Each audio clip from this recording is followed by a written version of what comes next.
تمرین شماره 155 کتاب. بازم تاکید میکنم که همه تمرین‌ها با سرعت پایین نواخته بشه، بعد که تو دستتون جا افتاد روی قشنگ تو ذهنتون شکل گرفت، ذره ذره سرعت رو برای بالاتر از روی تمرین میکنیم.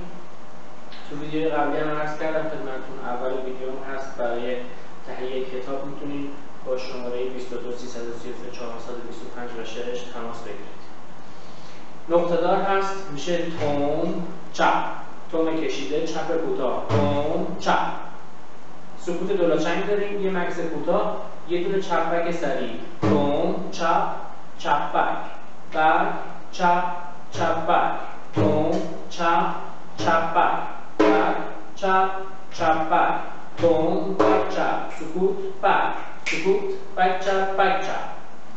از اول میریم با سرعت پایین، 2 3 4 تون چپ، سکوت چپ بک، بک چپ، سکوت چپ بک، تون چپ، سکوت چپ بک، بک چپ، سکوت چپ بک، تون بک چپ، سکوت بک، سکوت بک چپ، بک چپ. 2 3 4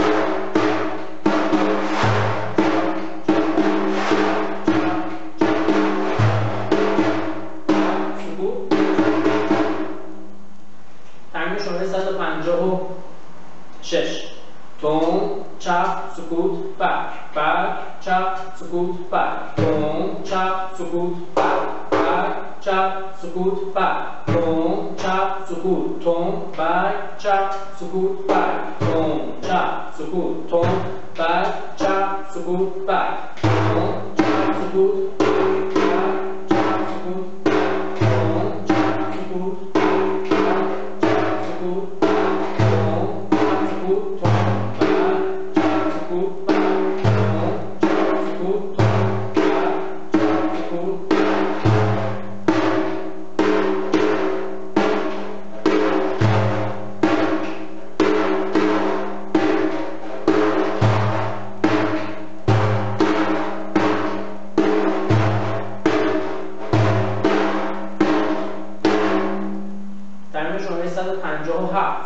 سکوت بک تون چپ، سکوت بک بک چپ، تون تون چپ تون بک، سکوت بک بک چپ، سکوت بک تون چپ، سکوت بک بک چپ، تون تون چپ تون بک، سکوت بک بک چپ، سکوت تون چپ، سکوت بک